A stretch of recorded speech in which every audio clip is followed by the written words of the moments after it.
Michel Seydoux, Nicolas Bouzou. Michel Seydoux, c'est le président du LOSC, le club de foot de Lille. Il a une phrase qu'on pourrait appliquer, qu'on pourrait très bien appliquer à cette histoire d'impôt. Écoutez ce qu'il dit. Certains aimeraient avoir un montant relativement semblable pour plus, d'autres voudraient avoir un montant relativement plus pour plus. Moi je suis pour le plus avec le plus, mais pas le plus égale le moins n'égale pas plus. Ouais, c'est ça. Hein. Ouais, mais alors évidemment, c'est ça la fiscalité en France. C'est très amusant, mais oui. Néanmoins, c'est quand même un problème. Ce que je veux dire par là, c'est que pour une baisse d'impôt, pourquoi pas ?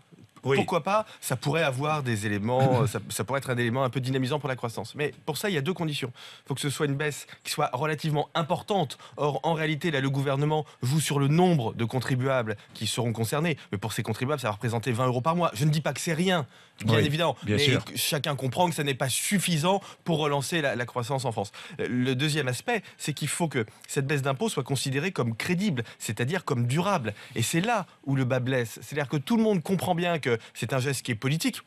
Pourquoi pas ? Le gouvernement a le droit de faire de la politique. Mais ça n'est pas un geste économique. C'est-à-dire que dans un contexte où on n'a pas encore diminué la dépense publique, pardon d'enfoncer une porte ouverte, mais il faut quand même dire et répéter que la fiscalité, c'est le revers de la dépense publique. C'est tout. C'est aussi simple que ça. Et donc, si on veut moins d'impôts, il faut moins de dépenses publiques. Le gouvernement veut le faire. Ce sont les fameux 50 milliards d'euros de baisse.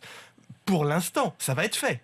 Ouais. Pour l'instant, la dépense publique est au plus haut de toute son histoire en France. Moi, je me souviens ce que disait François Hollande, promesse 14 de sa campagne pour la présidentielle, il faut simplifier l'impôt sur le revenu.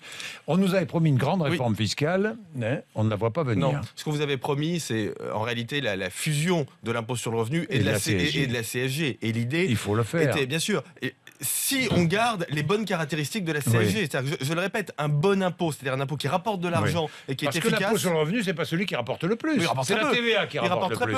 CSG, TVA. Parce que ce sont des impôts avec des bases très très larges, ce sont des impôts simples et des taux qui sont relativement bas. Ce qui veut dire que vous avez une incitation à la fraude qui est faible. Vous n'allez pas frauder la CSG. De toute façon, c'est prélevé à la source. Les taux sont relativement modérés. Si on prélevait l'impôt à la source aussi, ça serait peut-être plus facile. Voilà. L'impôt sur le revenu, c'est complexe, c'est progressif. Et vous avez raison de le rappeler, ça ne rapporte pas grand-chose. Et aucun gouvernement n'a le courage d'engager une grande réforme fiscale et d'imposer l'impôt à la source. Oui, mais ça viendra. Ça viendra parce que là, ce qui me frappe, c'est que vous avez une coalition d'intérêts entre les gens qui ont des revenus très faibles et les gens qui ont des revenus élevés. C'est-à-dire que toute l'échelle des revenus aujourd'hui est au bord de la révolte fiscale et ça, c'est très nouveau en France.